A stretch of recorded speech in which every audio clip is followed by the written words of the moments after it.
안녕하십니까. 하루의 경제 주식 마무리 경주마 이재용입니다. 오늘 하루도 잘 견디셨습니까? 어제 하루 반짝 했다가 오늘 장 또 이렇게 됐습니다. 오늘 장을 보면서 제가 든 생각은 속수무책입니다. 지금 시장 참여자 여러분들 생각도 저와 다르지 않을 것 같습니다.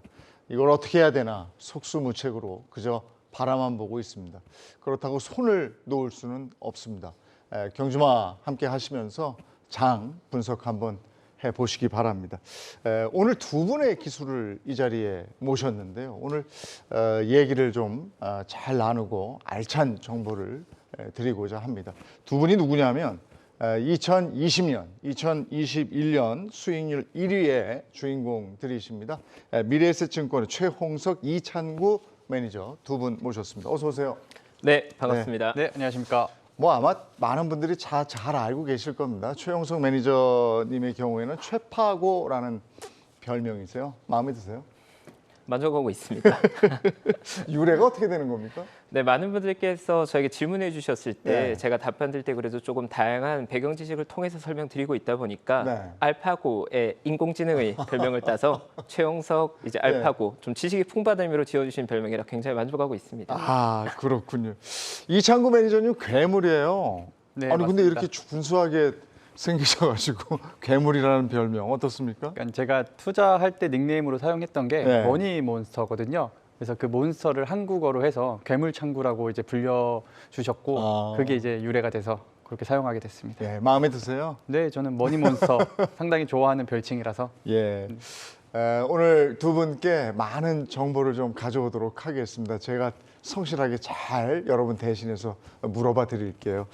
본격적인 하반기 투자 전략을 논하기에 앞서서 오늘 키워드 몇 개를 제가 중요한 키워드를 추려놨는데 먼저 경기 침체 얘기를 많이 하니까 경기 침체에 대한 얘기부터 하도록 하겠습니다. 사실은 그냥 일반 생활 참여자들, 그렇죠? 그냥 저같이 생활하고 있는 사람들, 이쪽의 전문가가 아닌 분들은 이미 경기 침체 온 거 아니야? 물가 이렇게 올라가고 다 어렵다고 하니까 그런 거 아니야? 뭐 새삼스럽게 경기 침체를 논하나? 이렇게 얘기를 하거든요. 글쎄, 경기 침체의 사인은 뭐예요? 일단 보통 경기 침체라고 하면 GDP 기준으로 2분기 연속으로 마이너스 역성장을 하면 경기 침체로 보통 확정하고 있고요. 네. 다만 그럼에도 불구하고 우리가 체감적으로 느끼기 때는 소비가 둔화되는 게 가장 먼저 느끼는 부분이고 네. 최근 우리가 인플레이션을 굉장히 두려워한 이유는 결국은 인플레이션은 우리의 주머니가 가벼워지는 거다 보니까 네. 소비에 대한 두려움, 소비에 대한 부담이 있는 거거든요. 결국 인플레가 경기 침체로 이루어지고 또 그게 소비 둔화가 기업이익이 감소로 이루어지다 보니까 저희가 두려워하는 거고 저희가 체감할 수 있는 첫 번째는 아무래도 주변에 지갑을 좀 닫기 시작한다. 네. 돈을 좀 덜 쓰기 시작한다가 경기 침체 좀 시작이다라고 느낄 수 있을 것 같습니다. 근데 주말에 제가 이렇게 길에 나가보면 차가 여전히 많이 어디로 놀러 다니는 것 같고 또 저녁 때 음식점이나 주점 같은 데 보면 글쎄요. 코로나 때문에 못 나간 그 소비가 지금 막 잠재 이렇게 낮아지지 않는 건지 보복 소비라고 얘기하잖아요.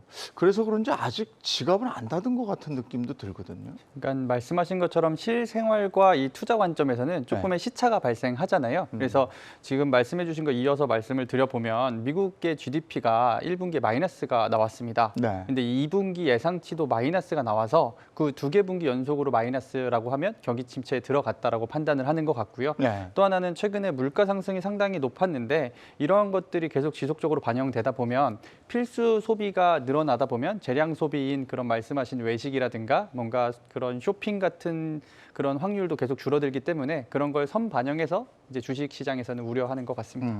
두 분이 보시기엔 어떻습니까? 확실히 경기 침체로 가게 되는 겁니까? 어떻습니까? 그 부분의 투자자들이 가장 헷갈려하고 판단하기 어려워하는 부분들이 있는 것 같습니다. 네. 방금 전 말씀해 주신 것처럼 사실 우리가 2020년에 코로나로부터 회복된 지가 불과 얼마 되지 않았고 2022년 현재로 봤을 때는 미국이 됐던 국내가 됐던 유럽을 봤던 실제로 소비는 굉장히 활성화되어 있는 거 우리는 보게 되거든요. 네. 거리에 사람들은 많고 소비는 굉장히 적극적으로 하고 있고 네. 근데 이제 문제가 되는 건 그 과정에서 물가가 많이 올라가게 되면서 인플레이션이 우리를 덮치고 있는 상황이고 그 과정에 두 가지에 크게 영향을 줬던 게 유가와 같은 우리가 이동에 필요한 경비들이 많이 증가했고 또 미국 내에서는 주거 비용, 렌탈비가 급격히 올라가고 있는 상황입니다. 네. 그래서 지금 당장의 소비, 오늘 쓸 돈은 우리에게 있겠지만 과연 6개월, 1년으로 봤을 때도 지금처럼 사람들이 마음껏 소비할 수 있을까를 생각했을 때 두려움이 있는 거고 시장은 향후 6개월 혹은 1년으로 봤을 땐 지금보다는 경기는 조금 많이 식어 있을 것 같다고 두려워하는 것 같습니다. 그래서 보통 둔화란 용어를 쓰면 완만하게 점진적으로 소비가 줄어가는 걸 말하고 침체라고 하면 급격한 냉각기로 들어서는 걸 두려워하는 건데 지금 미국인들 기준 그리고 국내로 보더라도 주거 비용이나 유가 같은 비용들이 많이 올라가게 되는 과정에서 향후 6개월이나 1년으로 봤을 때는 조금 소비가 급격히 둔화될 가능성에 대해서도 얘기하고 있는 것 같고 저 역시도 지표로서 봤을 땐 그러한 두려움이 어느 정도 공감되는 부분이 많은 것 같습니다. 경기 침체로 가게 되면 주식 시장 참여자들은 어떻게 해야 되는 겁니까? 사실 경기 침체라는 거는 그러니까 말씀하신 것처럼 뭐 소비도 줄지만은 그 기업의 투자도 줄기 마련이고요. 결국에는 정부 지출로서 모든 것을 커버해야 되는데 그렇게 되면은 세금 부담도 계속해서 가중이 되잖아요. 네. 왜냐하면 사실 각국의 채권의 가격들이 떨어지면서 채권 금리가 올라간다라는 거는 정부에게 있어서도 금리 부담이 상당한다는 거기 때문에 사실 경기 침체가 온다라고 하면 사실 시장에서는 쉽지 않을 것이고요. 근데 그걸 판단하는 가장 중요한 지표는 저는 유가라고 생각을 합니다. 그러니까 이번에도 유가가 조정을 받긴 했지만 경기 침체 우려로 인해서 조정을 받았었거든요. 그래서 유가가 어느 정도 가격을 지탱해 주는 것이 경기 침체에 대해서 조금 생각하는 것보다는 침체 우려보다는 현실적으로 좀 덜 올 수도 있다라는 게 유가가 버텨줘야만 그런 시그널로 확인할 수 있을 것 같습니다. 그럼 지금 기왕에 이제 유가 말씀해 주셨으니까 하나하나 좀 들어가 보죠. 그 유가 먼저 얘기하고 그다음에 이제 원달러 환율 한번 짚어보고 하겠습니다. 그것도 뭐 폭등을 했기 때문에. 근데 유가가 저는 참 모르겠는 게요. 이게 막 올랐잖아요. 막 올라서 그거 걱정했는데 그래서 인플레이션 걱정했는데 어제는 또 유가가 몇 %가 떨어졌어요. 그랬더니 하루 만에 바로 디플레이션 얘기를 하고 막 이래요. 이거 어느 장단이 맞는 장단입니까? 네, 유가에 관련된 시장의 지금 혼돈, 좀 헷갈려함을 정확히 짚어주신 것 같고요. 네. 이 유가란 게 정말로 이 딜레마가 조금 있는 자산입니다. 왜냐하면 과거에는 유가가 100불 하단, 그러니까 80불에서 90불 정도로 움직일 때는 경험적으로 이머징 마켓의 우호적이었거든요. 네. 왜냐하면 대부분의 산유국들이 선진 시장이 아닌 이머징 마켓이었기 때문에 유가가 좋을 때는 경기가 좋다고 해석하고 이머징 마켓들, 한국이나 다른 산유국들의 주가가 상대로 좋았었는데 최근에는 보면 100불 위에 있다 보니까 오히려 이거는 유가가 과연 이거 인플레를 불러온다고 두려워하고 있는 거고 또 내려가면 경기 침체에 헷갈려하고 있는데 조금 나눠서 볼 수 있는 게 대략 80불에서 90불 정도의 구간에서는 유가를 어떻게 보냐면 수요가 좋고 경기가 좋아서 실수요가 많아지면서 유가가 굉장히 탄탄하다고 해석하는 거고 기름에 대한 수요가 많다는 건 산업이 활성화되고 있다는 거니까 네. 글로벌 경기가 좋다, 온기가 돌고 있다 이렇게 해석을 하는 거고요. 네.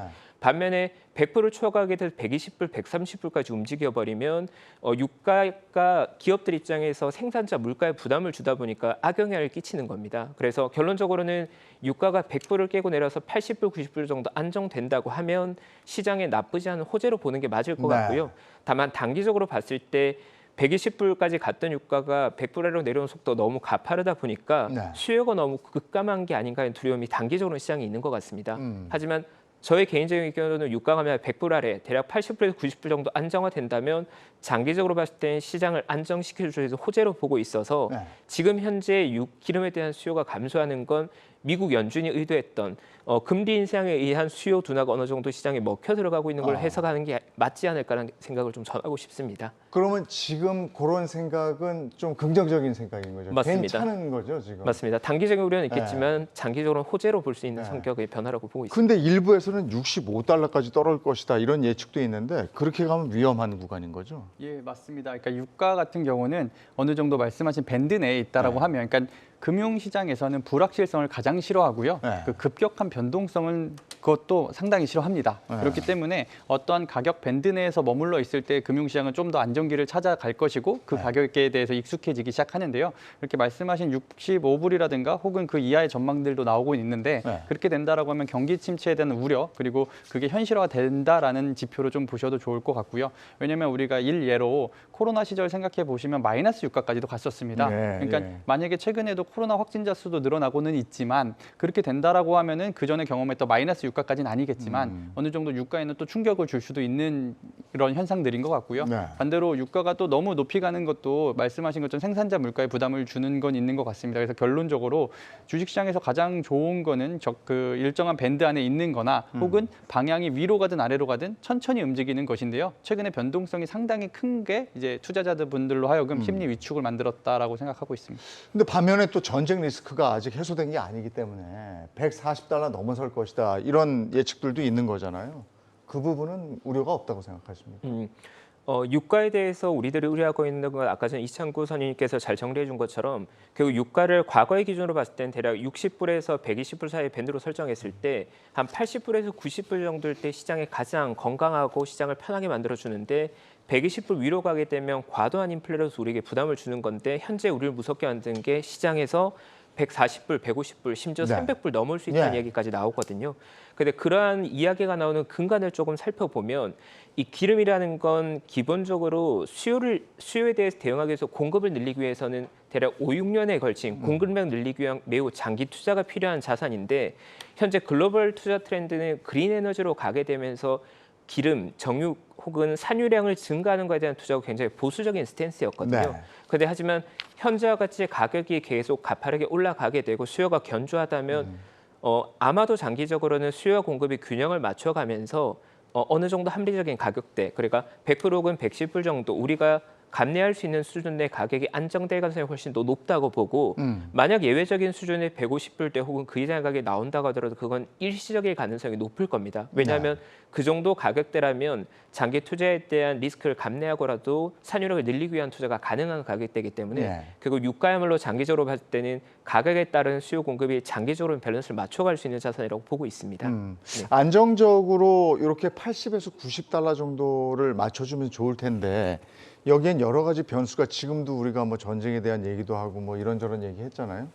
그거 어떻게 됩니까? 미국 대통령이 사우디 가는 거. 예, 그것도 맞습니다. 이제 변수가 되지 그러니까 않겠습니까? 이제 두 가지 변수가 있다라고 보는데요. 말씀해 주신 것처럼 이제 바이든 대통령이 7월 13일에서 15일 중동에 네. 방문이 있는데요. 그러니까 그동안 그 바이든 대통령의 행보를 보면 사실 저는 개인적으로 큰 기대는 하고 있지는 않습니다. 그러니까 왜냐하면 그 이벤트로 인해서 미리 조금 유가가 조정받았을 수도 있다고 생각도 하고요. 다녀왔을 때 공급량이 뭐 급격하게 늘어난다라는 거는 쉽지 않은 문제이기 때문에 왜냐하면 좀 전에 그 최홍석 매니저님 말씀해 주신 것처럼 유가라는 자산은 수요보다는 공급의 영향을 많이 받거든요. 근데 이제 코로나 때 마이너스 유가를 경험했던 정유 회사들이 급격하게 공급량을 늘리는 시도도 좀 쉽지 않아 보이기도 예. 하고요. 그래서 계속해서 유가의 방향은 이번에 조정을 받긴 했지만 아직까지는 남아 있다. 그리고 두 번째로는 그 전쟁과 계절적인 요인인데요. 그러니까 우리는 통상적으로 유가는 가을과 겨울에 좀 더 강하고 여름에 좀 약하다는 특성을 알고 있습니다. 네. 그래서 이 전쟁 역시도 장기화된다라는 근거로 드는 거는 여름이 지나고 가을과 겨울이 온다라고 하면 러시아에게 조금 더 유리한 상황이 될 거다. 그렇기 때문에 러시아는 어떻게든 여름 이 구간을 버티려고 할 거다라고 하는 것 같습니다. 근데 저도 이렇게 시간이 빨리 흐른지 몰랐는데 벌써 7월이 지나가고 있잖아요. 네. 8월이 지나가고 나면 벌써 가을 시즌에 들어가거든요. 네. 그러니까 유가에 있어서도 이번 7, 8월이 가장 조금 올 1년 중에는 어느 정도 조정이 계속 나올 수 있는 확률이 높은 구간이긴 하나 그 올해 2021년 1년을 통으로 보게 되면 전쟁이 처음 시작했을 때 130불까지 갔었거든요. 네. 과연 이 가격의 도전을 다시 할 거냐 말 거냐 상당히 중요한 것 같고요. 그러니까 지금 투자자분들이 조금 당황했고 주식시장에서 반응한 거는 이 100불이라는 마디 가격을 조정받았기 때문인데 네. 전체적인 추세는 아직 죽지 않았다라고 생각하고 있습니다. 미국의 바이든하고 사우디 만난다. 이게 선 반영돼서 유가가 조금 조정을 받았다면 근데 지금 말씀이 별 기대할 거 없다. 이렇게 말씀하시면 그러면 유가는 다시 올라가는 거 아닙니까?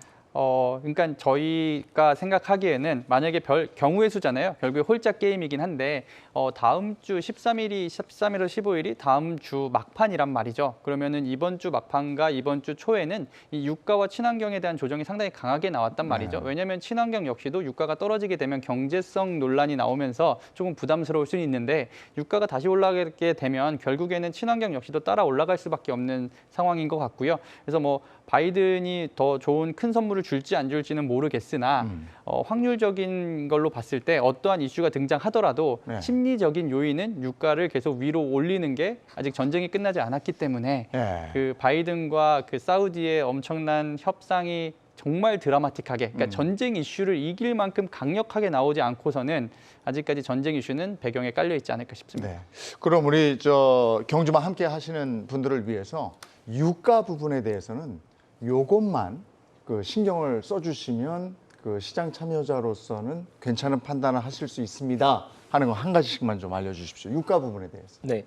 일단 우리가 유가를 해석할 때는 유가가 어느 정도 가격 범위에서 움직일지에 대한 가격 밴드를 투자자들이 가지고 있으면 가이드가 될 것 같고요. 아까 전 말씀드린 바와 같이 하단을 60달러, 상단을 120달러로 봤을 때 그 중앙값이 되는 대략 90달러 전후가 시장에선 가장 우호적일 거고, 만약 60달러 밑으로 하회한다고 하면 수요가 급감하는 경기 침체로 직행한 모습을 시장이 보여주게 될 거고, 120부 위로 움직인다고 하면 그 역시도 시장에 과도한 비용 부담을 주면서 시장을 위축시키게 될 거거든요. 네. 근데 지금 우리가 봐야 될 건 어쨌든 미국의 연준은 수요를 꺾기 위한 금리 인상과 여러 가지 정책을 쓰고 있고, 미국의 행정부는 공급량을 늘리기 위해서 정책적인 인센티브나 또 외교적인 정책 노력을 기울이고 있는데, 그 밸런스 값이 장기적으로 어느 방향을 가는지를 봐야 될 것 같고, 유가의 변동성이 저는 줄어드는지를 봐야 된다는 생각을 가지고 있습니다.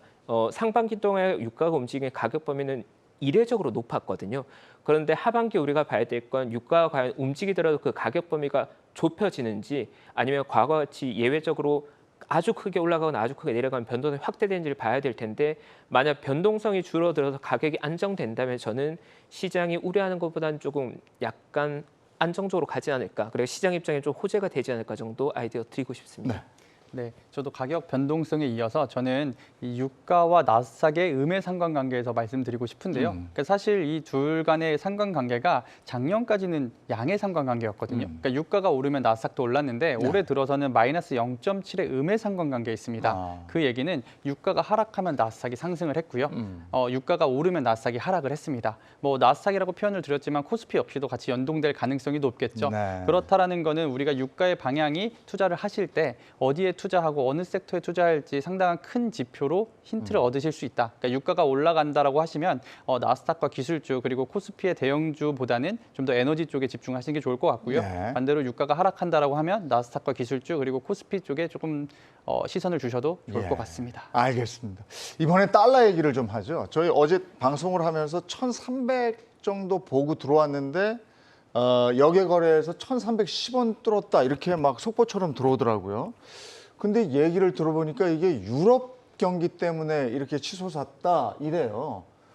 근데 저는 참 답답한 게 미국이 떨어지고 유럽이 오를 때는 미국 따라 떨어지고, 미국이 올라가고 유럽이 떨어지면 유럽 따라 떨어지는 게 지금 우리 증시인데, 달러 부분, 예, 달러 부분 얘기하죠. 이게 저 유럽 영향을 받아서 그게 올라갈 수 있는 겁니까?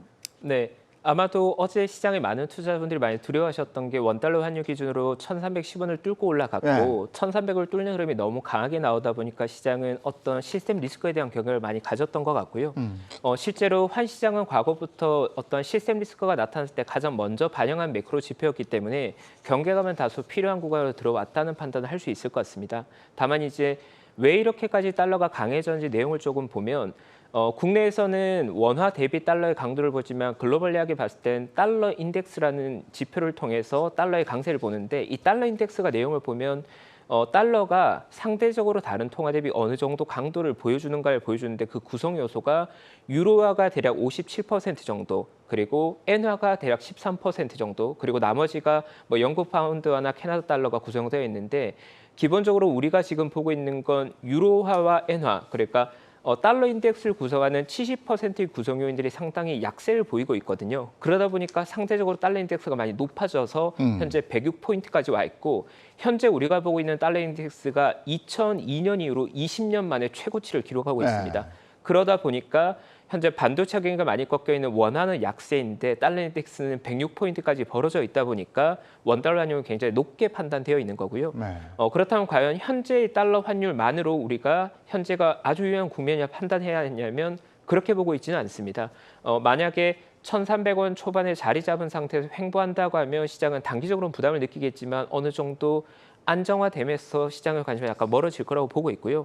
다만 추세화돼서 현재 구간에서 더 레벨이 계속해서 가속화된다면 달러 강세가 여기서 더 레벨업한다면 시장의 입장에 상당한 부담은 될 수 있을 것 같습니다. 그러니까 그걸 모르겠는 거죠. 여기서 더 올라갈지 아니면 여기서 멈출지 아니면 여기서 떨어질지 의견이 다 분분하기 때문에요. 그러니까 이게 투자 시장에서는 모든 것들이 연결돼 있는데요. 네. 그러니까 첫 번째 달러에 대해서 말씀을 드리면 안전자산 선호 심리가 더 올라갔다라고 보시면 좋을 것 같고요. 왜냐하면 사실 올해 채권, 부동산, 주식 그리고 코인 자산까지도 정말 많은 변동성들이 있었잖아요. 그래서 안전자산 선호 심리가 올라갔다. 그리고 두 번째는 좀 전에 말씀 주신 것처럼 미국 경제도 마이너스 성장인데 유럽은 더 힘든 것 같고요. 침체가 더 강력하게 나오는 것 같고 엔화는 완화 정책을 계속 고수하고 있습니다. 그게 이제 달러 인덱스를 계속해서 강하게 만드는 요인이었다. 그리고 세 번째 원달러 환율을 보면 사실 확률 통계적으로 1,300원을 돌파한 게 역사적으로 4번밖에 없었거든요. 네. 그러니까 IMF 때, 00년 이제 닷컴 버블 때, 01년 카드 사태, 그리고 07년 그 리먼 사태 때인데요. 사실 이번에도 극한의 확률에 들어온 건 맞는 것 같습니다. 환율이. 그래서 많이 구독자분들이 궁금해하시는 건 과연 이 환율에서 더 위로 올라갈 것이냐. 네. 근데 사실 저 역시도 조금 조심스럽긴 합니다만은 일단은 좀 적은 경우의 수의 확률로 우리는 들어와 있다. 그렇기 때문에 모두한 의사결정을 좀 신중하게 해야 된다라는 입장이고요. 왜냐하면 환율이 다시 좀 안정기를 찾아갈 때까지는 좀 조심스럽게 접근해야 되지 않을까? 그렇게 생각하고 있습니다. 근데 저렇게 달러가 1,300원 위를 뚫고 어제 이렇게 확 오른 이유가 저 때문인 것 같아요. 제가 1,290원대에 가지고 있던 거 조금 팔았거든요. 제가 팔면 오르더라고요. 주식이고 뭐고. 아마 그럼 이거 보시는 분들도 맞아 저 사람처럼 내가 팔면 오르고 내가 사면은 떨어지고 뭐 이런 심정인 분들이 많으실 것 같아서요. 예, 그러게요. 그러니까 사실 환율이나 원자재가 주식의 변동성만큼 혹은 그보다 더 맞추기 힘든 자산이긴 네. 하거든요. 근데 우리가 그럼 앞으로 예상해 볼 수 있는 건 과연 2분기와 3분기 한국의 GDP가 좋아질 것이냐, 그리고 한국의 GDP에서 많은 비중을 차지하는 반도체 가격이 올라갈 것이냐, 이게 환율을 예상할 수 있는 또 하나의 인덱스이지 않을까 싶습니다. 아 반도체 가격. 예. 예. 그게 이제 상관관계에 있다면 지금 반도체 가격이 막 떨어지잖아요. 주식 가격이. 맞습니다. 반도체 가격도 마찬가지고. 네. 그러면은 달러는 계속 지속되겠네요. 강세가. 네. 일단은 원달러 환율 기준으로 봤을 때는 국내의 경기가 살아나야지 원달러 환율이 안정된 걸 볼 수 있을 건데 현재 달러가 강세가 보여주는 건 어쨌든 유럽이나 국내 마켓 대비해서 미국의 경기가 얼마나 견고한지를 보여주는 거거든요. 미국 역시도 과거에 비해서 안 좋다고 하지만 상대적으로 굉장히 견고한 경제를 가지고 있는 거고 거기에서 갭을 맞추기 위해서는 국내 경기가 살아나야 되는데 국내는 결국 반도체가 경기를 결정한다. 네, 반도체 평이 살아나야 된다. 네. 볼 수 있을 것 같습니다. 여기에 제가 하나 더 네. 첨언만 드리면요. 사실 우리가 아무리 힘든 상황이어도 앞에 희망이라는 게 보이면 조금 네. 더 개선되잖아요. 근데 저는 반도체도 반도체인데 2차 전지에 대해서도 조금 보고 있었거든요. 그러니까 우리가 반도체 다음으로 2차 전지가 한국의 먹거리가 될 수 있다는 얘기들을 종종 들었었는데 사실 이번에 그 중국의 CATL한테 그 한국 기업들이 1위 자리를 다시 내주기 시작했었거든요. 그러니까 그 부분도 원화 약세 어느 정도는 그러니까 장기적으로는 그 반도체 이어서 2차 전지가 한국의 GDP를 늘려줄 수 있는 그 먹거리 중에 하나였는데 네. 그 1등 자리와 2등 자리의 차이가 조금은 반영이 되고 있지 않나 싶습니다. 위안화는 지금 강세죠. 맞습니다. 그건 어떻게 판단합니까? 일단은 통화 레벨로 봤을 때 위안화 역시 현재 정책의 강도를 반영하고 있는 것 같고요. 그러니까 중국 같은 경우는 사실 경기 최하단을 4월에 조금 지나왔고 4월로 최근에 증시가 강세를 띠고 있는 건 어쨌든 중국 내에서는 정책 의지가 경기를 결정짓는데 경기 부양을 위한 정책이 그 어느 때보다도 매우 강력하게 나오고 있습니다. 실제로 중국에선 중요한 이벤트가 있었던 게 4월 말 정치국 회의가 있었는데 중국 공산당의 의사결정권자들 랭킹 1위부터 25위까지 의사결정권자들이 모여서 방향성을 결정할 때 경기 부양에 대한 필요성을 굉장히 공감했던 것 같고 그 후로 지난 2개월 동안 경기 부양을 위한 정책들만 30가지가 넘게 나오고 있습니다. 그 정도는 정책 의지가 명확하게 나왔고 경기 부양에 대한 의지가 명확한 거고 글로벌 시장으로 봤을 때는 어쨌든 중국이 현재 정책적인 측면에서나 아니면 소비 여력 측면에서 굉장히 견고한 경제를 향해 가고 있다. 경기가 상대로 강하다 보니까 환율 측면에서도 위안화가 상대로 견고한 모습을 보여주고 있는 그런 상황입니다. 미국, 중국 얘기는 우리가 많이 하는데 그 일본 얘기는 별로 안 한단 말이에요. 요즘에는 그래요. 근데 엔화가 우리보다 더 약세죠 지금. 예, 맞습니다. 엔화는 그러니까 한국만 해도 금리 인상을 했잖아요. 근데 이제 일본 같은 경우는 금리 인상에 대한 시그널도 주지 않았고요. 완화 정책을 계속 고수하겠다는 입장인 것 같아요. 왜냐하면 본인들이 그 방향성을 바꿔도 물가가 잡힌다거나 뭐 이러한 현상들에 대한 그 의미가 없다고 판단을 하는 것 같고요. 그래서 일본은 지금 기존에 하던 대로 완화 정책을 유지하고 있기 때문에 이 환율에서 그 약세가 계속 반영되고 있습니다. 근데 우리 저 1,300원 넘어가면서 많은 분들이 걱정이 IMF 때 걱정이 들어가지고요. 우리 저 외환 보유고는 괜찮은 겁니까? 네, 사실 그 부분을 다들 걱정하고 있는 것 같고 결국 환시장 방어를 위해서 국내에서 가지고 있던 외환 보유가 너무 빠르게 손실되는 거 네. 아니냐에 대한 두려움이 있는 것 같고요. 결국 환이 예외적으로 튀는 게 과거의 경우로 봤을 땐 결국 리만 사태나 IMF 같은 네. 결국 국내 외환 보유가 부족하고 환란으로 이루어지고 그런 케이스들이 연상되다 보니까 두려움을 가지고 있는 것 같고 다만 이제 과거와는 조금 다른 케이스로 봐야 되긴 하는 게 시스템 리스크로 전이될 정도로 국내의 경기 체력이나 경제 규모가 작지 않기 때문에 현재 외환 보유고가 아주 튼튼하다, 문제 없다고 말하기 그렇겠지만 너무 불안할 정도까지는 아니기 때문에 크게 우려는 안 해도 되지 않을까 정도 보고 있습니다. 마찬가지 생각이십니다. 저 같은 경우는 좀 나눠서 생각을 해보고 싶은데요. 네. 그러니까 기업 입장에선 사실 IMF 이후에 많은 외화 자산이나 그런 유보율들이 계속 올라오면서 생각보다 기업의 영역에서는 좀 단단해져 있는 것 같고요. 그러니까 정부 입장에서 보는 정부의 채권의 금리가 중요할 텐데 아직까지 그 채권의 금리 레벨은 안정적이긴 합니다. 근데 이제 여기서 과연 이번 정부가 지출을 얼마나 할지 모르겠으나 이런 레벨이 유지가 된다라고 하면 이 금리 채권 비율도 상당히 나빠 보이진 않고요. 이제 가장 우려스러운 거는 뭐 가계부채 얘기는 많이 나왔었는데 그쪽에서 어떻게 이게 전이가 될지는 모르겠으나 아무래도 우리가 코인, 나스닥, 환율 뭐 여러 가지 변동성들이 있는데 이 부동산 자산을 건드리느냐 안 건드리냐도 상당히 중요할 것 같고요. 또 하나의 조금 숨어 있는 리스크로는 코인이 이번에도 변동성을 상당히 예. 키웠는데 예. 그게 과연 이 주식시장을 넘어서까지도 연결을 해줄지 네. 그게 가장 조금 걱정스러운 부분은 있습니다.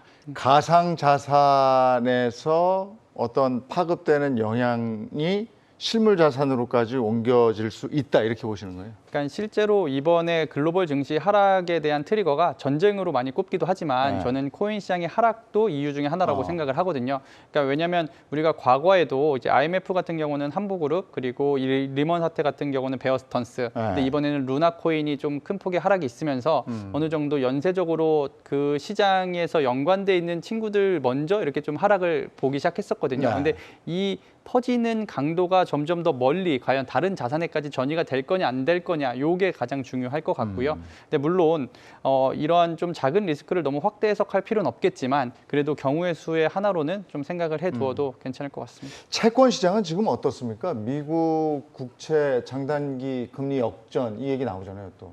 맞습니다. 결국 올해 상반기에 투자를 계속 두렵게 만들었던 것 중에 하나가 장단기 금리차 역전에 관한 예. 두려움들이 있는 거고 결국 우리가 그 시장을 바라봤을 때 단기 채권은 정책 금리를 가르쳐 주는 거고 장기 채권은 결국 미래의 경기에 대한 기대감을 보여주는 건데 지금 10년물 장기 국채보다 2년물, 3년물 단기물 국채가 금리가 더 올라갔다는 의미는 결국 시장의 투자자는 경기 침체를 선반영하고 있다고 저희는 보고 있는 거고요. 네. 다만 최근에 정책 금리가 단기적으로 올라갔던 계기는 미국의 인플레이션 강도가 너무 가파르게 나오면서 미국 연준이 금리 인상을 너무 서둘렀던 부분들이 있었고 네. 최근 2주간의 흐름은 또 다시 정책 금리가 기대나 예상 혹은 우려했던 것보다 조금 속도를 슬로우하게 만들지 않을까가 시장에 조금 반영되고 있고 아마도 장단기 금리 역전 자체는 단기적으로 현상이 발견된 후에 점차 안정화되지 않을까 정도로 볼 수 있을 것 같습니다. 다만 이 추세가 장기화됐을 때는 결국 장기물 국채 금리, 미래에 대한 경기 기대감에 소멸되는 거기 때문에 침체에 대한 우려는 조금 더 커질 수 있는 그런 상황입니다. 네. 올 들어서 저게 벌써 역전된 게 세 번째죠? 네, 맞습니다. 예. 그때마다 출렁출렁하고 좀 불안불안한 건 사실이고요. 그러니까 실제로 뭐 장단기 금리 역전이 나오면 침체 신호로 계속 해석을 네. 하잖아요. 그래서 실제 채권 변동성도 주식만큼 컸던 건 사실이고요. 금리를 가파르게 올리다 보니 채권의 가격 역시도 많이 하락한 상태거든요. 네. 그래서 그 부분을 우리가 좀 주목해 봐야 될 것 같은데요. 그러니까 달러도 안전자산이고 채권은 원래 주식보다 변동성이 적은 자산이라 그 다음으로 안전한 자산이라고 생각을 했는데 그 자산 역시도 하락했던 게 우리의 우려를 좀 더 키웠던 거 아닌가 싶습니다. 자, 채권까지 알아봤는데 저는 이제 두 번째 키워드 이 얘기는 이제 더 이상 안 나왔으면 또 안 나오겠지 했었는데 또 나온 게 이제 코로나 얘기입니다. 프랑스가 7월 신규 환자가 6월에 비해서 5배나 늘어났다. 글쎄요. 그 유가 하락의 영향이 또 여기도 있는 거 아니에요? 네, 아마도 저희가 그 산 넘어 산이라고 코로나로 위기를 극복한 지 얼마 안 됐는데 또다시 네. 최근에 코로나 관련 뉴스가 그 경제를 좀 위협하고 있는 상황이고요. 제가 유럽 쪽의 최근 뉴스 보면 심상치 않은 게 우리는 거의 끝나간다고 생각했던 국가들에서 일부 중국 같은 국가들 역시도 코로나 관련 이슈들이 여전히 시장을 발목 일부 붙잡는 모습이 네. 나오고 있습니다. 다만 이제 뭐 이런 바이러스 관련 이슈는 사실 우리가 경제 현상으로 예측할 수 없는 상황이다 보니까 단언하기는 조금 어렵겠지만 어쨌든 과거에 비해서는 코로나에 대한 대응이 저희가 잘 갖춰져 있고 특히나 코로나 치료제나 백신 관련한 이슈들이나 인프라가 많이 개발되어 있는 상황이기 때문에 뭐 2020년만큼이나 증시에 강한 타격을 줄 만한 악재는 아니라고 일단 보고 있고 그럼에도 불구하고 좀 추이는 체크할 필요는 있는 국면으로 들어가고 있는 것 같습니다. 근데 코로나가 다시 재유행하고 그러면 돈 다시 풀고 금리 다시 내리고 이럽니까? 요것도 이제 좋은 의견이신 것 같은데요. 그러니까 사실 미국 연준은 금리를 계속 과격하게 올렸잖아요. 네. 그래서 만약에 경기 침체가 발생한다거나 코로나 2차 유행이 온다고 하면 네. 사실 금리를 올려둔 나라들은 조금의 여유는 있을 것 같습니다. 하지만 금리를 안 올린 중국이나 아예 올리지도 않은 일본 같은 경우가 좀 더 경제적으로는 타격이 있을 수도 있을 것 같고요. 네. 왜냐하면 완화에 대한 여유가 없을 수도 있는 거잖아요. 근데 하지만 좀 전에 이제 최용석 선임님 말씀하신 것처럼 저 역시도 코로나가 투자의 관점으로는 의학적으로는 우리가 좀 더 살펴봐야겠지만 투자의 관점으로는 작년에 너무 큰 시세를 줬기 때문에 네. 그에 관련된 이슈가 투자 시장에서는 주목을 크게 받기는 힘들 것 같습니다. 아, 근데 그러면 코로나가 다시 지금보다도 프랑스 정도로 막 이렇게 올라가 버리면 그 지금 뭐 바이오주나 뭐 이런 부분들은 다시 재평가 받겠네요. 네. 바이오나 사실 헬스케어 입장에서는 코로나가 재발됐을 때 어떤 네. 바이러스에 대한 시장 우려가 커질 때 상대로 수혜를 받는 업종이다 보니까 네. 주목받을 수 있을 것 같고요. 그리고 타이밍적으로 사실 바이오나 헬스케어가 상대적인 주목을 조금 받게 되는 게 최근에 글로벌 기준으로 봤을 때는 경기 침체 국면으로 갔을 때 다른 산업 대비해서 그래도 가장 영향을 덜 받는 쪽이 헬스케어 업종이다 보니까 네. 과거에도 이런 상승의 후반부 혹은 침체의 초입에서는 언제나 헬스케어가 상대적으로 성과가 우월한 그러한 섹터였습니다. 그래서 뭐 미국이나 글로벌 기준으로 보더라도 모건 스탠리 같은 메이저 하우스들이 헬스케어에 대한 추천을 많이 하고 있는 상황이고 그러한 국면에서 또 코로나 바이러스 이슈까지 있다 보니까 뭐 안정적인 캐시플로우가 나오고 혹은 백신이나 치료제 관련 기업들은 상대적인 관심을 좀 받고 주가 양호할 수 있다. 그 실제로 지난주와 이번 주 같은 경우에는 국내와 중국 그리고 미국 공이 바이오 종목들에서 상당히 강한 시세를 나오는 모습을 좀 볼 수 있었습니다. 지난 코로나 때 또 기술주가 올랐잖아요. 이것도 같이 되풀이될까요? 만약에 그래서는 안 되겠지만 다시 또 코로나가 온다면. 그러니까 말씀해 주신 게 이제 바이오 영역과 비대면의 영역을 말씀해 주신 것 같은데요. 그러니까 비대면의 영역으로 가려면 다시 봉쇄를 해야 되고 우리가 그때처럼 사회 활동을 못 해야 되잖아요. 근데 하지만 한번 경험했기 때문에 그 정도로 극단적인 영역까지는 들어가진 않을 것 같고요. 그러니까 사실 저는 이 비대면이나 기술주보다는 바이오에 대한 언급을 좀 더 드리고 싶은데 네. 지금 말씀해 주신 것처럼 경기의 후반기나 침체 초입에서 올라가기 마련인 게 바이오 섹터였거든요. 근데 사실 저는 최근에 미국, 중국, 한국의 바이오주들의 강세를 보이는 걸 보면서 현금 비중을 조금 더 늘리기 시작했거든요. 왜냐하면 이 바이오들은 사이클 막판에 올라가기 때문에 어느 정도 경기 침체의 확률에도 어느 정도 박자를 맞추는 상승이라고 해석하면 좋을 것 같습니다. 아, 그럼 바이오가 오르면 오히려 경기 침체에 더 가까이 왔다 이렇게 볼 수 있는 거예요? 아무래도 바이오가 오른다라는 거는 네. 그 인덱스에 대한 상승의 확률은 조금 더 떨어질 수 있다라고 해석할 수 있을 것 같습니다. 아, 그래 같이 보십니까? 네, 맞습니다. 결국 헬스케어나 바이오주에 대해서 시장이 주목한 것 역시도 네. 경기 침체가 될 땐 결국 소비가 둔화되고 기업이익이 둔화되는데 상대적으로 둔화가 덜한 안전판을 찾아가는 행위가 바이오에 대한 수급을 몰리게 만드는 거라서 결국 바이오나 헬스케어 섹터가 급등한다는 의미는 바꿔서 말했을 때 경기 침체 가능성이 그만큼 높아졌다고 해석 가능할 것 같습니다. 예. 네. 코로나 재창궐 이건 그냥 저희가 가상 상황으로 한 것이고요. 여기에 대한 공포를 느끼실 필요는 없는 것이고 일단은 혹시라도 이런 일이 있으면 우리 경제나 주가에는 어떤 영향을 미칠까 해서 저희가 키워드를 한번 뽑아봤고요. 이번에 인플레입니다. 지금 무엇보다도 인플레이션에 대한 얘기 안 할 수가 없는데 글쎄요. 소비자 물가 지수 우리나라 것도 지금 심상치 않잖아요. 맞습니다. 결국 올해 시장 상반기에 처음 우리가 맞이했던 가장 큰 산 중에 하나가 인플레이션이었던 네. 것 같고 현재 우리가 본 것도 국내 물가가 6% 놀라울 수준까지 물가가 올라가고 있거든요. 근데 국내가 그나마 상대로 나은 거고 뭐 미국이나 유럽 같은 경우에 지금 CPI가 8%, 9% 거의 10% 육박하고 있는 상황입니다. 네. 실제로 미국에도 최근에 CPI 지표 8%대가 거의 최근 40년대 가장 높은 물가 지표를 보여주고 있다고 한 것처럼 인플레이션 자체가 시장 투자자들 많이 위축되게 만들고요. 장기적으로 봤을 땐 결국 인플레가 이렇게 발생했을 때는 우리의 지갑이 얇아진 효과, 소비가 둔화된 효과가 있다 보니까 결국 기업이 감소로 이어지고 그게 또 경기가 안 좋아진 악순환의 사이클로 들어간 게 아닌가 그런 두려움을 좀 느끼게 하는 국면입니다. 네, 우린 뭐 지금 이미 생활을 하면서 실감을 하고 있는데 설마 했는데 6% 찍었죠, 지금. 네, 맞습니다. 네, 이건 뭐 어떻게 해석을 해야 될지 모르겠어요. 뭐 일단은 에너지가 가장 크게 기여했던 네. 것 같고요. 음식료 가격이 올라온 것도 상당히 기여를 한 것 같습니다. 그러니까 올해는 사실 아까 앞서서 키워드 유가 말씀해 주셨고 바이오 말씀해 주셨고 지금 물가로 넘어왔잖아요. 네. 근데 물가를 가장 전 세계적으로 끌어올렸던 거는 에너지지 않았나 싶습니다. 그래서 결국엔 유가가 안정돼야 되는데 그거랑 연결돼서 좀 해석을 해봐야 될 것 같고요. 그래서 이 물가는 보이지 않는 세금이란 표현도 있는 만큼 사실 투자 시장에 있어서 상당히 많은 투자자들에게 부담을 주는 건 사실입니다. 왜냐하면 그러니까 물가가 올라가게 되면 실물 자산을 보유하는 게 공이이익이라고 우리는 이론적으로 알고 있는데요. 이런 실물 자산 중 주식 자산이 변동성이 상당히 커졌기 때문에 어느 정도 뭐 속수무책이라는 표현을 쓰셨지만 네. 초반에 저 같은 경우는 사면초가라는 표현도 많이 아, 쓰거든요. 아. 물가가 올라가는데 실물 자산의 가격도 떨어지고 있다. 그러니까 정말 자산 관리의 중요성이 상당히 어느 때보다 중요해진 시점이지 않을까 싶습니다. 근데 이게 지금 하반기 전망도 녹록치가 않잖아요. 계속 이럴 것 같다는 거잖아요. 아니, 이럴 게 아니고 더 오를 것 같다는 거잖아요, 지금. 근데 유가가 떨어지면 좀 안정은 되긴 되겠죠.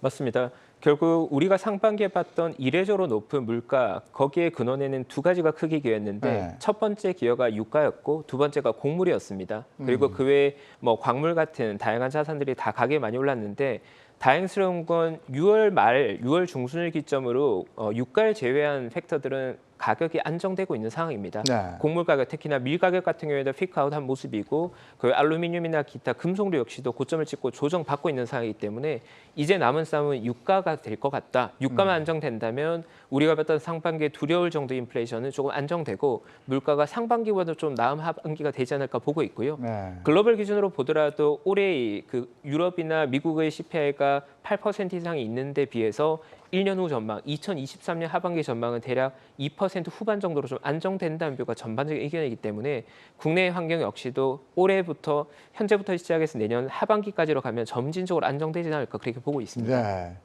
그러니까 이게 겁나는 게요. 저 IMF 때 물가 상승률이 6.8%인가 됐다 그러고 그때 달러 막 치솟았고 이게 너무 좀 비슷한 그 악몽이 떠오르기 때문에요. 그걸 걱정하는 분들이 많아서. 그러니까 한계 기업 같은 경우는 특히나 이제 저희가 예전에 스타트업들이나 이런 네. 비상장 기업들에 대한 투자가 상당히 많이 진행이 됐었거든요. 네. 근데 실제로 이번 올해 들어서는 그 부분의 투자도 조금씩은 줄어드는 것 같고요. 네. 그러니까 그런 아직 상장을 하지 않은 혹은 그런 재무제표가 제대로 확인하고 할 수 있지 않은 회사들은 조금 조심하시는 게 좋을 것 같고요. 왜냐하면 모든 기업들이 돈을 벌고 있는 회사라고 하면 그런 위기가 닥치더라도 견딜 수는 있는데 그렇지 않은 회사들은 조금 힘든 구간을 지날 수는 있는 거거든요. 물론 그러한 구조조정을 통해서 그 산업에서 살아남은 회사들은 또 많은 마켓쉐어를 가져가긴 하겠지만 그 부분을 조금 개별 기업적으로는 조심해야 될 것 같고요. 예. 근데 저는 희한한 게요. 우리 증시에 반영되는 거 보면 우리 물가 지수보다 미국 CPI 지수가 더 많이 반영되는 것 같아요. 그거 왜 그래요? 아무래도 사실 물가 좀 전에도 말씀 주셨지만 글로벌 경기에서 가장 크게 차지하는 것은 미국입니다. 그러니까 네. 우리는 이제 제조 국가이기 때문에 우리의 물건을 수출을 해서 먹고 사는 나라잖아요. 그러면은 소비 국가인 미국과 유럽에 집중을 할 수밖에 없고요. 그러니까 미국의 CPI가 높다라는 것은 소비 여력이 줄어들 수도 있다. 그러니까 그만큼 한국이 수출을 할 수 있는 개연성이 줄어들 수 있다라고 해석되는 것 같습니다. 그러면 이럴 때는 투자자들은 뭐 이미 지금 뭐 계속해서 고인플레 상황을 겪고 있습니다만은 가만히 있는 게 최선입니까? 기본적으로 인플레가 찾아오는 국면에서 우리가 봐야 될 건 결국 인플레가 나중에 보면 자산의 가격을 올리는 효과이기 때문에 인플레 국면을 이겨낼 수 있는 자산을 보유하는 게 맞을 것 같고요. 네. 결국은 부동산 같은 실물 자산을 가지고 있거나 주식 내에서도 인플레이션 국면에서 상대적으로 우위가 나오는 섹터의 종목들을 노리는 게 맞을 것 같고 보통 인플레이션 국면을 잘 방어할 수 있는 자산이라고 하면 기본적으로 필수 소비로 분류된 음식료 관련 업종들은 굉장히 매력적일 수 있고요. 네. 최근에 보면 밀 가격이 급등하는 국면에서 제품 가격 올린 기업들은 밀 가격이 안정돼도 그 가격을 유지하다 보니까 또 마진이 급격히 늘어나는 효과가 있거든요.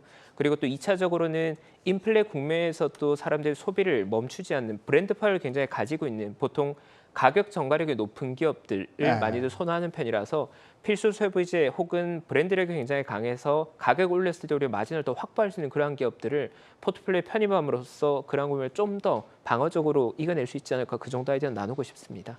그동안에는 인플레이션이 심한 그 시기에 우리가 현물 자산을 선호했었잖아요. 예, 예. 근데 요즘에 현찰을 가지고 있으라고 그래요. 음, 근데 현찰을 가지고 있으면 오늘 가진 가치하고 내일 가진 가치, 당연히 내일 가진 가치가 더 떨어지는데 왜 현찰을 가지고 있으라고 그래요, 지금은? 모든 자산의 변동성이 커졌고요. 그러니까 지금 말씀하신 것처럼 물가 상승이 6%인데 사실 요즘에 6% 이상 주식 하락하는 것도 많이 보시잖아요. 그러니까 네. 예를 들어서 그렇게 더 많이 하락하는 섹터들이 있으면 네. 이 물가라는 거는 전년비 대비이기 때문에 1년 동안 6%가 오른 건데 우리의 주식 자산은 1년 동안 그 이상 하락을 했잖아요. 네. 그렇기 때문에 현금이 조금 더 안전하다라고 표현을 하는 것 같고요. 음. 이것이 이제 달러 강세의 어느 한 요인이기도 한 것 같습니다. 네. 그래서 지금 이제 현찰을 보유하는 쪽으로 가고 계신 거죠? 투자? 저가 안 그래도 이제 방송 들어오기 전에 네. 이제 저희가 미리 조금 얘기를 했었잖아요. 근데 네. 저 같은 경우는 포트폴리오 비중에서 상당 부분 현금으로 많이 채워두고 있고요. 네. 근데 물론 이 물가 상승이든 유가 상승이든 어떠한 악재가 오더라도 살아남는 기업들은 있을 것이고, 근데 저는 이 마련한 현금을 계속 현금으로 들고 있을 생각은 아닙니다. 그러니까 분명히 모든 자산이 하락했다라는 거는 이 사이클이 끝났을 때 그 다음 기회에 수익을 더 크게 만들 수 있는 어느 정도 시기일 거라 생각을 해서요. 네. 이 현금을 가지고 어느 섹터와 어느 기업에 투자할지 더 다른 시기보다 더 네. 집중하고 있습니다. 그 언제 투자하실 거예요? 사실 그런 언제 투자를 알려드리면 더 좋긴 하겠지만 네. 그러니까 저는 개인적으로 유가에 정말 많은 힌트가 있다고 생각해요. 아, 그러니까 아까도 유가, 말씀을 드렸지만 유가와 나스닥, 코스피는 반비례 관계에 있습니다. 그러니까 우리가 유가 추이를 계속 모니터링 올해는 다른 예년보다 유가에 더 집중을 하셔야 되는 이유는 유가가 상승하게 된다라고 하면 기술주나 뭐 이런 대형주보다는 좀 더 이제 에너지 관련주들이 좋을 것 같고요. 근데 에너지라는 거는 좁은 범위의 에너지를 가리키는 건 아닙니다. 뭐 친환경을 포함한 광범위한 에너지를 가리키는 것이고요. 왜냐하면 유럽 시장 같은 경우는 이 가스가 부족하다 보니까 석탄까지 사용하겠다고 했는데 네. 이런 에너지의 대변혁기가 온다고 저는 생각을 하고요. 그러니까 실제로 상승 사이클에서도 보면 정유주들이 5% 올라갈 때 친환경들은 10% 올라갔었거든요. 그러니까 그만큼 베타값이 더 크다는 건데 네. 최근에 하락할 때도 더 큰 폭의 하락이 있잖아요. 그래서 만약에 유가가 올라간다라고 하면은 광범위한 에너지 섹터에 좀 더 집중을 하고 싶고요. 네.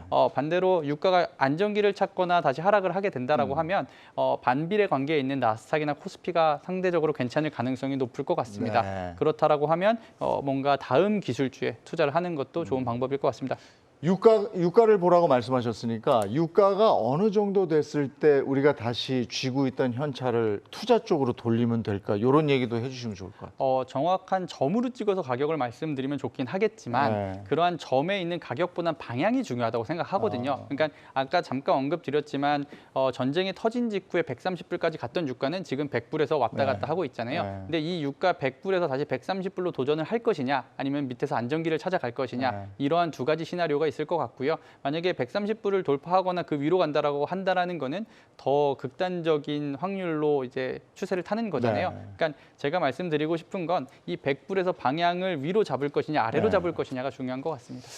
자, 그러면 자연스럽게 그냥 이번에는 저 타이밍, 그러니까 하반기 투자 전략과 타이밍 이쪽으로 한번 포커스를 맞춰서 얘기를 해봤으면 좋겠어요. 네. 지금 현찰 비중을 좀 늘려놓고 현금 보유를 했다 적당한 시기에 이제 투자를 할 것이다 말씀을 하셨는데 역시 마찬가지로 지금 현금을 좀 보유해 놓고 적절한 시기에 투자하기 위해서 준비 중이십니까? 맞습니다. 현재는 어쨌든 시장의 방향성이 하락 추세가 명확히 자리 잡힌 상황이기 때문에 기본적으로는 현금 비중을 충분히 가지고 있으면서 보수적 접근이 필요한 상황이고 이제 우리가 매수의 타이밍을 볼 때 두 가지 정도로 나눠서 볼 수 있을 것 같습니다. 하나는 가격 매력이 극단적으로 높아졌는가를 봐야 될 거고 다른 하나는 기존의 시장의 하락을 이끌었던 원인들이 해결되어 가고 있는가를 봐야 될 것 같은데 현재 시장의 가격적인 기준으로 봤을 땐 코스피가 PBR 기준 보통 자산 가치 대비해서 0.8배 정도를 기본적인 하단으로 보는데 현재 0.9배 정도 수준 거래되고 있습니다. 네. 그럼 오늘 2,300포인트 기준으로 봤을 때는 2,100포인트 정도가 과거 기준에서의 밸류에이션 하단이라고 볼 수 있을 것 네. 같고요. 그렇다면 현재보다 10% 정도 내려간 부분을 바닥으로 본다면 거기서 언제 지수가 올라갈 건가 회복에 관한 부분을 볼 때는 결국 아까 얘기했던 대로 유가 팩터가 조금 더 안정적으로 자리 잡아야 될 거고요. 러시아와 우크라이나 관련 전쟁 이슈가 장기화 추세를 지나서 휴전이나 혹은 변화의 계기들이 있어야 될 거고 또한 미국 내에서 정책금리나 경기 침체 관련 이슈가 우리 투자들이 예측 가능한 범위 내로 와야지 투자자들이 조금 더 자신감을 가지고 시장에 참여할 수 있지 않을까 생각을 가지고 있고 다만 과거의 경우로 봤을 때는 바닥 하단에서 호재가 다 나오고 나서 회복되기보다는 어느 정도 시장은 일정한 수준의 가격 하락이 나오고 나면 정상적인 수준의 반등이 기술적으로 나왔기 때문에 개인적으로는 PBR 기준 0.8배, 대략 2,100포인트 정도가 매력적인 매수 타이밍이 되어줄 거라고 보고 있고 그 시기는 멀지 않았다고 개인적으로 보고 있습니다. 지수에 집중하라 이런 말씀이신 거예요? 맞습니다. 근데 우리 개인 투자자들도 뭐 다른 지표 잘 모르니까 오로지 지수에만 집중하고 있단 말이죠. 근데 오늘처럼 2,300이 이렇게 무너져 버리면 정말 불안하고 속수무책. 그래서 오늘 제가 그 단어로 그냥 속수무책이라는 얘기를 했는데 왜냐하면 지금 내 돈 그렇게 마이너스가 나 있는 상황에서 이건 뺄 수도 없는 거고 그냥 가만히 두자니 답답하고 이렇거든요. 그러니까 지금 하방이 2,300을 밑으로 가면 하방이 열려 있는 상황이다 이렇게 얘기를 했거든요. 그래서 아까 지수에 주목하되 다시 한번 말씀해 주시면 2,100 정도까지도 보시는 거다. 맞습니다. 그러면 그 단계에서는 들어갈 수 있는 여지가 있다. 가격적 매력은 더 커져 있는 구간이라고 보고 있습니다. 이 얘기는 동의하십니까? 어느 정도 확률적으로 접근한 거기 때문에 저도 좀 동의하는 부분이긴 하나, 네. 그러니까 저는 최근에 계속 이제 말씀드리고 싶은 거는 떨어지면 비중을 줄이는 게 맞는 것 같고요. 네. 올라가면 비중을 늘리는 게 맞는 게 주식 투자인데 대부분의 개인 투자자분들이 제일 힘들어하는 영역인 것 같습니다. 네. 떨어지는데 손실 보면서 파는 걸 상당히 힘들어하시고요. 오를 때 그 포지션의 비중을 늘리는 걸 상당히 힘들어하시거든요. 네. 그래서 제가 드리고 싶은 하반기 전략은 너무 바닥을 잡으려고 노력하지 마시고요. 그러니까 이게 이번에 저점이 2,300일지, 2,200일지, 2,100일지 혹은 뭐 상상하고 싶지는 않지만 그 이상이 될지는 네. 우리는 이제 하반기를 지켜봐야겠지만 그 이쯤이 바닥이다라고 그냥 섣불리 판단하시기보다는 어느 정도 바닥을 다지고 올라왔을 때 그때 좀 더 진입하시는 것이 전략적으로는 좀 더 유효하지 않을까. 그러니까 그러니까 기대 수익은 조금 줄일 수는 있지만 어느 정도 리스크는 그거보다 더 많이 줄 수 있는 전략이기 때문에 바닥을 잡으려는 노력보다는 추세가 반등해서 방향이 바뀐 이후에 투자를 좀 더 진행하시는 게 좋을 것 같습니다. 그리고 마이너스 한 50, 40, 50 정도 되면 뭐 이게 배기하기 좀 무효하지 않습니까? 그 정도 큰 폭의 낙폭이 있을 때 제가 조언 드리는 거는 네. 이제 남은 현금이나 새로 창출되는 현금 흐름이 있다라고 하시면 그 투자처에 계속해서 투자하는 것보다는 네. 다른 새로운 주도주나 다른 새로운 투자처를 찾으라고 말씀을 드려요. 왜냐하면 계속해서 투자 시장의 유행은 바뀌기 마련이고요. 그래서 A라는 투자처에서 마이너스 50%가 됐다라고 하면 B라는 새로운 투자처를 개발하시고요. 그 B라는 투자처에서 수익이 일부 발생했을 때 상계 매도를 해서 어느 정도 손실을 계속해서 이제 덜어내고 비중을 축소하는 전략으로 가시는 게 더 현명한 전략이지 않을까 싶습니다. 마찬가지로 마이너스 4, 50%된 분들 요즘 많아요. 그분들은 어떻게 해야 됩니까?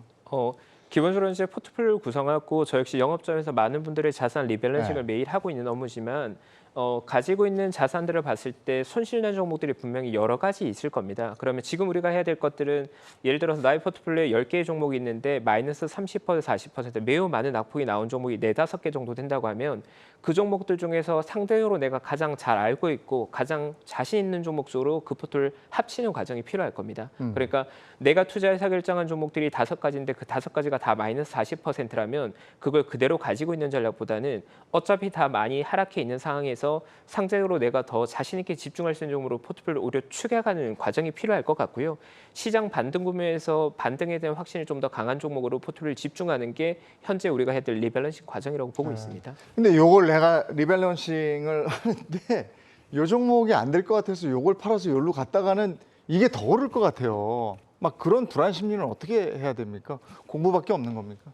사실 뭐 공부를 한다고 해서 해결되는 문제는 아니잖아요. 왜냐하면 이게 주식시장과 투자시장이라는 게 정말 불특정 다수의 집합이기도 하고 어떠한 불확실성이 어떻게 튀어나올지 모르는 게 이 시장이기 때문에 뭐 우리 모두 전쟁이 이렇게 장기화되고 이렇게 전쟁이 터질 줄 알았습니까? 혹은 유가가 이렇게 해서 뭐 변동성을 좌지우지할지 알았고 인플레이션과 물가가 우리를 자극할지는 몰랐잖아요. 그렇기 때문에 그런 말씀하신 주식 투자에서 피킹에는 A냐 B냐 뭐 이런 능력이 제일 수익률을 가르는 이제 척도이기도 할 텐데요. 그걸 가장 구독자분들이 힘들어 하시긴 하겠지만 제가 추천드리고 싶은 방법은 이 주식 시장만 보시는 것보다 좀 더 세상 돌아가는 거를 한 걸음 떨어져서 보시게 되면 네. 사실 많은 뉴스 키워드들이 사실 우리에게 들어오고 있거든요. 그래서 주식 시장보다는 답은 주식 시장 밖에 있다라는 말씀을 드리고 싶고요. 저도 개인적으로 주식 관련 책보다는 인문학이나 역사책을 통해서 투자에 많은 도움을 받았고 지금도 그걸 많이 활용하고 있습니다. 그래서 좀 더 시대 정신에 맞는 투자처를 찾으시고 가격보다는 네. 그 박자가 맞다고 생각이 드시면 어느 정도 베팅과 포트폴리오 변경하셔도 될 것 같습니다. 그래서 저희 경주마가 이제 글로벌 그 동향이라든지 거시 경제적인 얘기들을 많이 하고 있는데 그럼에도 불구하고 이제 저희 경주마를 보시면서 기대하시는 분들은 지금 이런 상황에서 전문가분들이 나오시니까 어떤 섹터를 좀 눈여겨보면 좋은가 이게 막연하거든요. 너무 많으니까 그걸 좀 시간 얼마 안 남았는데 그걸 좀 추려주신다면 지금 인플레이션 상황에서 이런 섹터 정도는 눈여겨보시고 리밸런싱 할 때 좀 참고하세요 하는 거 좀 알려주시면 좋을 것 같아요. 네. 결국은 최근에 시장이 워낙 많이 밀려 있으면서 사실 섹터 구분 없이 또 종목에 대한 구분 없이 워낙 많이 밀려 있거든요. 네. 근데 현재 시장에서 접근할 때는 투자의 포인트를 뭘로 가져갈 건가에 대한 고민을 많이 해봐야 될 것 같습니다. 뭐 예를 들어서 상대적으로 방어력이 견고하고 상대적으로 조금 안정적으로 들어갈 만한 포인트라고 하면 국내가 그래도 글로벌리하게 봤을 때 국내가 리딩하는 산업, 예를 들어서 바이오시밀러 같은 섹터 내에서 대장주들 같은 경우에는 최근에 가격이 크게 안 빠지고 있는 상황이거든요. 뭐 삼성바이오로직스 같은 기업들은 가격이 견고하기 때문에 그런 것들이 안전한 피난처로서 역할을 해줄 거고요. 반면에 가격이 많이 빠진 것들을 바텀 피싱한 컨셉으로 간다고 하면 반도체 산업이 여전히 매력적이라는 생각을 가지고 있습니다. 뭐 업황의 호전 자체는 시간이 많이 걸리고 물리적인 기간은 걸리겠지만 가격 매력은 어떤 업종보다도 많이 높아져 있다는 생각을 가지고 있고요. 그러면 결국 우리가 상대적으로 안전한 안전판을 찾아갈 거냐 아니면 오히려 과감하게 바텀 피싱할 거에 대한 의사결정을 해야 되는 거고 많이 빠진 섹터는 반도체인 것 같고요. 네. 상대로 안전한 건 바이오시밀러 쪽이 상대로 안전한 것 같습니다. 알겠습니다. 네. 네, 저 같은 경우는 이제 소프트웨어와 하드웨어로 좀 나눠 생각을 해보면, 그러니까 소프트웨어 쪽에서는 인공지능인 미국 쪽으로 좀 투자를 해보시면 좋을 것 같고요. 왜냐하면 그동안 소프트웨어라고 하면 플랫폼 기업에 많이들 집중을 하셨는데, 저는 이번에 플랫폼 인앱 결제도 허용하는 걸 보면서 플랫폼보다는 그 다음 박자의 소프트웨어를 찾아야겠다. 근데 인공지능이 현재 B2B는 많이 보급이 되고 있는데 B2C까지는 뭐 실이나 알렉사 혹은 이런 것들이 나와 있긴 하지만 네. 좀 더 적극적으로 반영될 시기가 다가오고 있다고 생각을 하고요. 이제 한국이 잘하는 거는 사실 하드웨어잖아요. 네. 그러면 반도체를 넘어서 로봇 산업에 조금 더 관심을 두시면 좋을 것 같습니다. 물론 그 타이밍을 맞추는 건 쉽진 않겠지만 네. 상당히 그럴 것 같고요. 또 하나 첨언을 드리면 에너지 쪽에서 제가 광범위한 범주로 말씀을 드렸는데 그 중에서도 좀 더 미래지향적인 에너지원이 있다면 그쪽이 조금 더 괜찮아 보입니다. 클린 에너지. 네, 맞습니다. 알겠습니다. 우울한 시장에서 뭐 당장 뾰족한 무슨 해답이 있겠습니까? 하지만은 그게 언제인지 모르겠지만 언젠가는 우리 시장, 글로벌 시장이 반등한다는 것. 이거는 진리겠죠. 자, 오늘은 여기까지 하겠습니다. 두 분 고맙습니다. 감사합니다. 고맙습니다. 감사합니다. 내일 뵙겠습니다.